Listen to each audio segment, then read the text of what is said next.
So I might as well just talk a little bit about what I really some of the great successes that has happened, and also it's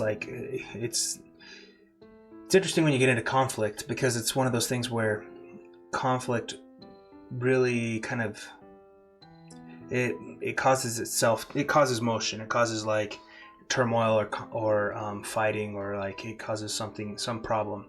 The conflict I'm thinking of and referring to currently is my daughter came home over the weekend. From school. She brought us a book home from school. She's in fourth grade, and she brought a book home from school that was donated to her class, supposedly donated to her class by a equal rights activist, according to her teacher. I didn't get any more details than that, but it was obviously inappropriate, like blatantly inappropriate for a public school. It's a picture book that has the book was called This Day in May, and it is very it's pro LGBT, and it has a lot of, like, it has lesbians kissing in the picture book. It's got like drag queens that are like a ton of makeup. You have these people in leather, and it even talks about like leather and furls, and like, and it's one of those things where it's like, this is garbage. If you want your kids to go and be educated, you don't want to have them indoctrinated.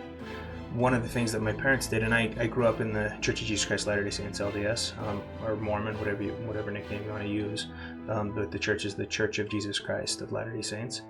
And I remember the earliest memory I have as a conversation between me and my mother was this. I remember them always telling us, like vaguely, I remember them always telling us that we need to find out truth for ourselves. We need to like pray, and we need to ask God, and we need to we had to find faith for ourselves. Ever since we were young, that was instilled in us. And the thing that I absolutely loved, or the conversation that I remember from the earliest conversation I had, was, I remember I said to my mom, I was like, well, what if I don't question? Like, I believe in the church. I believe in what we believe. I don't need to ask. I already believe it. And my mom, she was, at the time, she was folding clothes. She was kneeling on the ground folding clothes. I was sitting on a twin bed. I don't remember whose bed it was, whether it was mine or my brother's, or one of my brothers. We all shared a room at the time. I think at least two of us were in a room. And I was sitting on the edge of the bed, and she was across the room kneeling, folding clothes. And she stopped what she was doing. She set the shirt down, or whatever it is. I don't remember what kind of clothes it was. She set the clothes down, and she looked at me and she said, "Fred, that's not good enough. You have to find out for yourself." And it impressed upon me the importance of me knowing what I believe, of me knowing, having a personal experience, a personal testimony, a personal knowledge. And I always knew that I needed to strive for that. I needed to find what truth was. I needed to find who God was. I needed to develop a relationship that was personal, that was individual, that was not from any other source other than Him, not from my parents, not from people at church, not from my friends, not from Him through this Holy Ghost. And that importance, impressed upon me at such a young age, helped me to strive to find out, to strive to find what was true. And even to this day, I go, I'll go and look and evaluate the things that I believe, and I'll ask, like, why do I believe that? Why do I put my faith in that? And I look at the evidence that has been shown to me. I look at the answers that I've received from God, and I've received answers that I know He knows that I've received them. And I can't deny that. And I know I can't mock God. And that's just where was I getting? I got pretty deep there, but it's just one of those things where you can't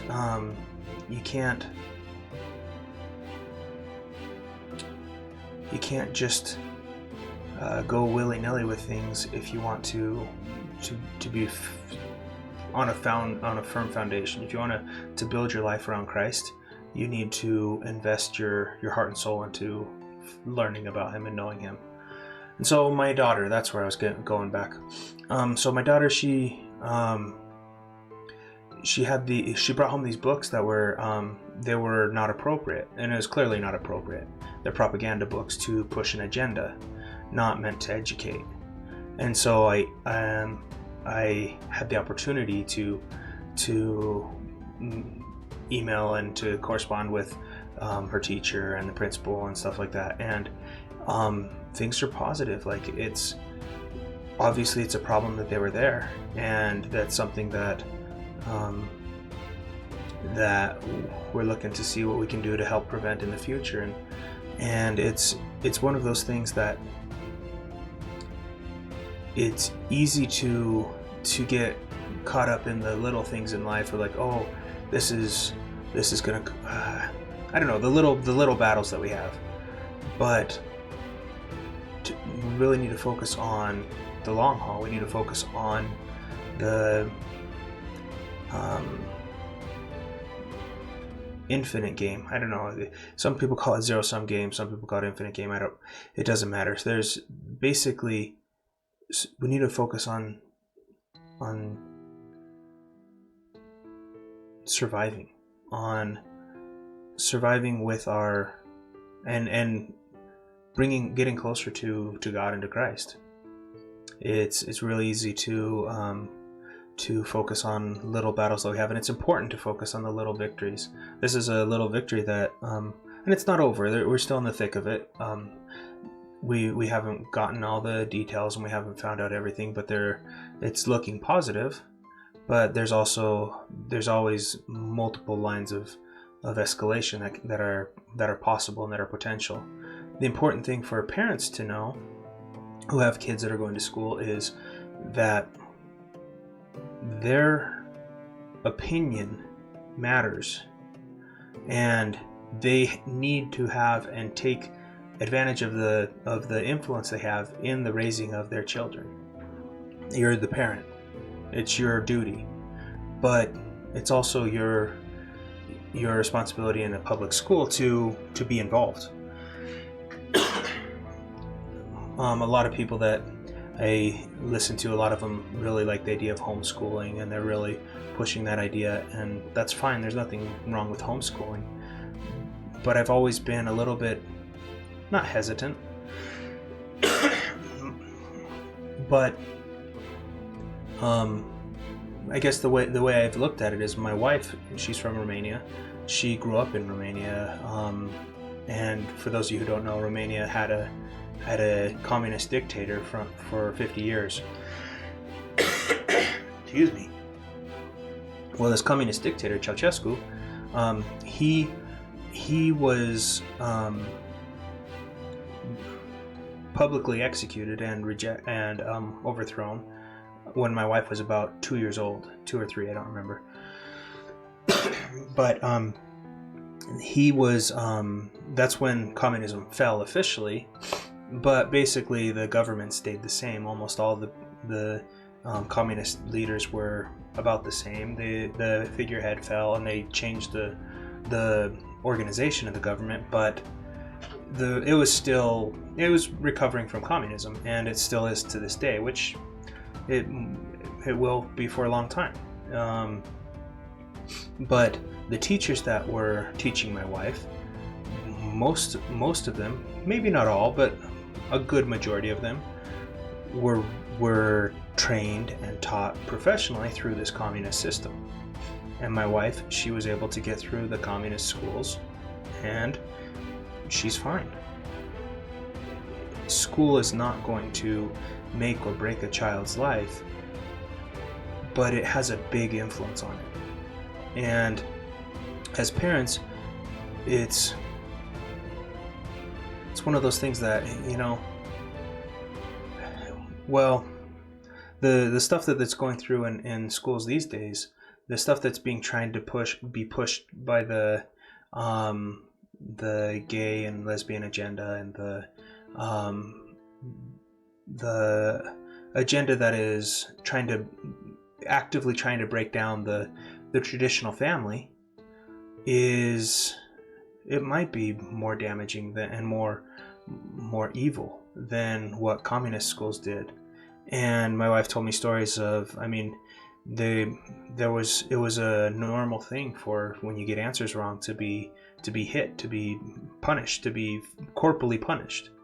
And that's she said probably a majority of her teachers became teachers because they liked to have, and I don't know about became, but while they were her teachers, the thing that she noticed was they liked to have that power over someone else, that control over someone else, that ruthless, evil tyranny. They wanted to have it over the students, and that's why they were teachers.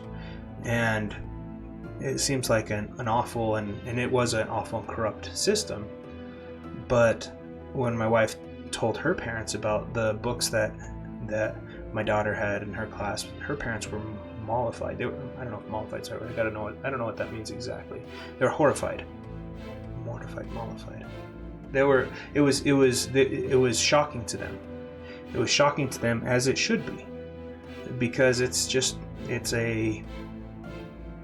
nuts. It's nuts to expect kids to go through and be sexualized in school.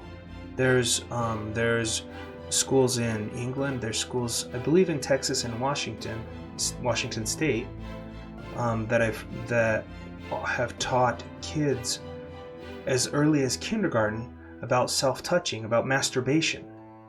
There's schools that have taught that in California there was a curriculum passed that included illustrations and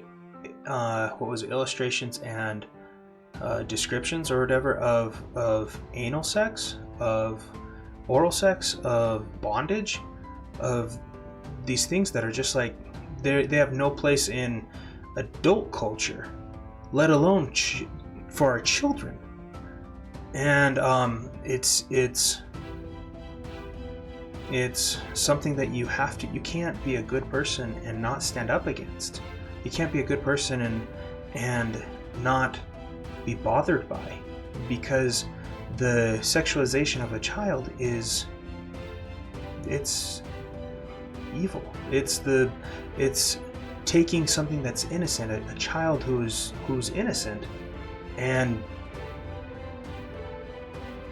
trying to destroy innocence and replace it with evilness. And that's wrong.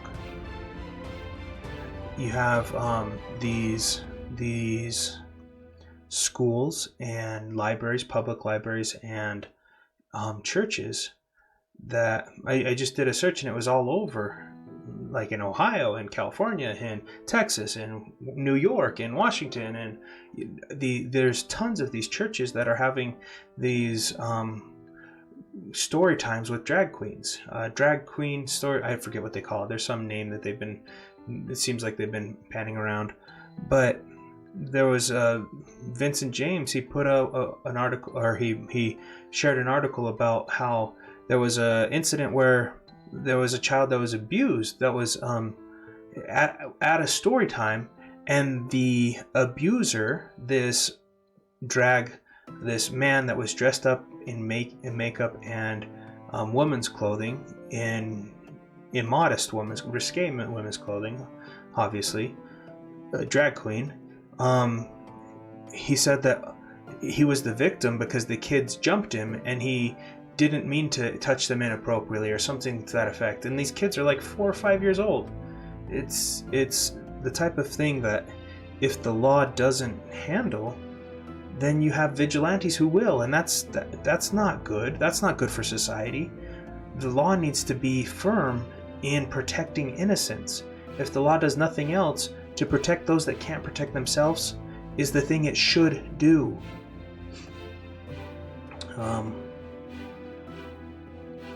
So on a local level here in Utah, I didn't think I would have to run into this because just the demographics. There's so much of a concentration of. There's a lot of people of my faith here, but there's also a lot of faithful people in general, and along with that, there's a lot of people who fight extremely hard to counterbalance, or people that your heart breaks for them, because the reason that they fight against it so much is because they feel like they're not heard. And well, I don't know. I can't give reason, or I can't give motive. I don't know for sure, but that seems like a likely result of them trying to be heard and understood. And the thing that's really disheartening for me, and the whole, especially the trans and the alphabet soup agenda, so much of it is focused around trying to get people to forget this one truth. There's one truth that solves so much of these problems, and it's this: we are children of God. So much of the agenda in the gay community, lesbian community, homosexual, or bi and trans, and all of these communities is searching for identity. Somebody is trying to find a way to find themselves, to find who they are. And you have the world and Satan and evilness saying, people don't understand you, nobody understands you, or come listen to these people who are they're trying to, it's taking on that fear, and that it's a child growing up and trying to find who they are in the world. That moment of learning and discovery, which is important, but it's taking it too far, to not too far, it's taking it in paths where it doesn't see the beauty of themselves being children of God. If somebody said something to me recently, and it gave me an instant image of something in my head, that was, they were down and depressed, and they felt like they were everybody's a child of God, so who am I? Like, I'm just me. And depression is one of those things that gets really, it's sad to see. It's sad, it's heartbreaking. We all go through trials and struggles, but when someone is hit by depression and it hits them hard, it's one of those things that you need to be there for them. You need to do what you can to be there for them, and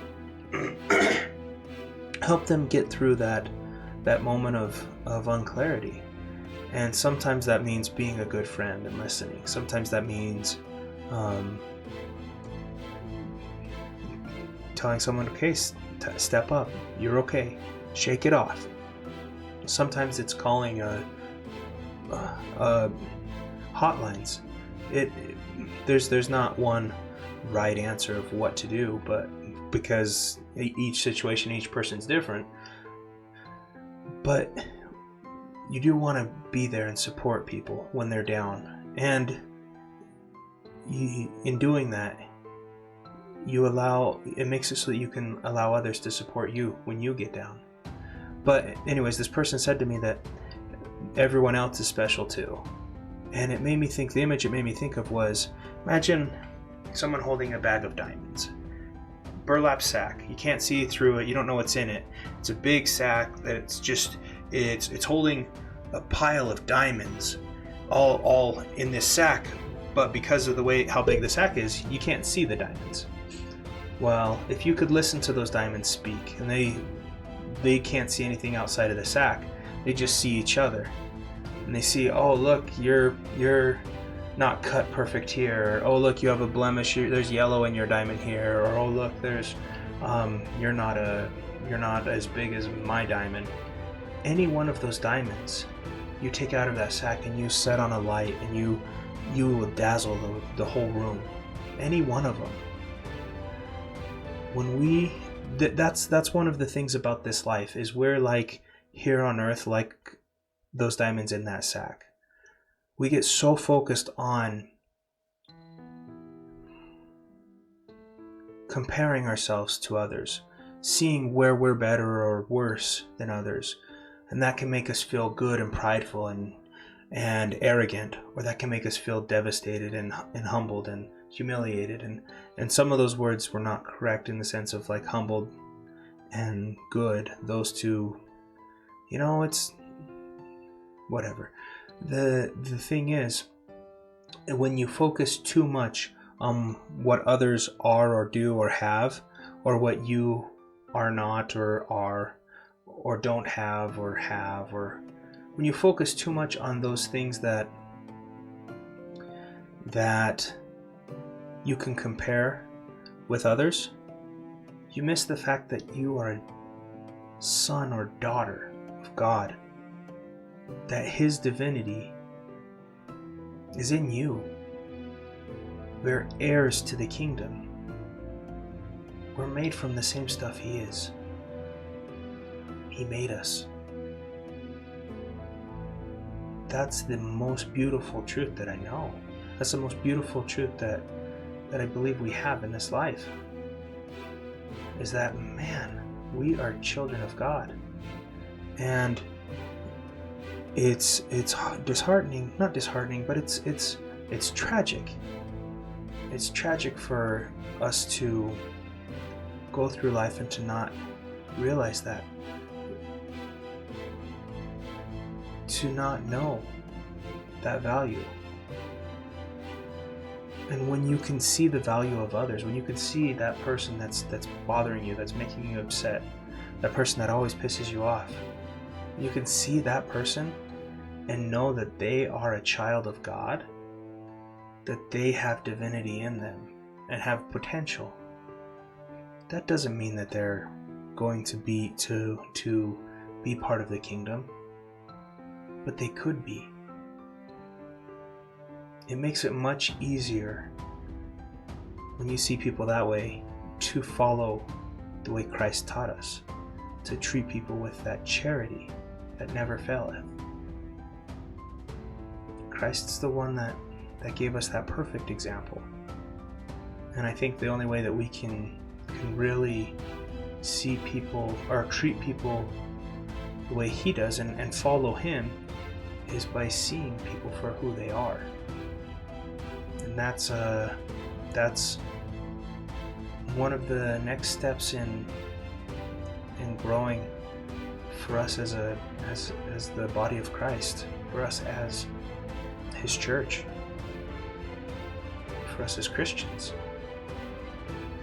is to see people for who they are, and for us to see ourselves for who we are. Because when you see yourself that way, the thought of sin becomes disgusting. Not disgusting in the way that you are repulsed by it, but disgusting, well, you are repulsed by it. I guess the thing I'm trying to be careful with is we shouldn't view others as disgust, but sin itself we should view as disgust. With disgust. We know that God, He cannot allow the least degree of sin. And that's why only through Christ can we be saved. Only through His grace. No matter what we do, it's through Him. Because we live in this fallen world. We have disgusting parts about us, sinful parts about us, broken parts about us. And the closer we get to Him, the better we get, but we can't clean ourselves. Only He can do that. Well, I think that's all I've got for today, guys. Rock the party.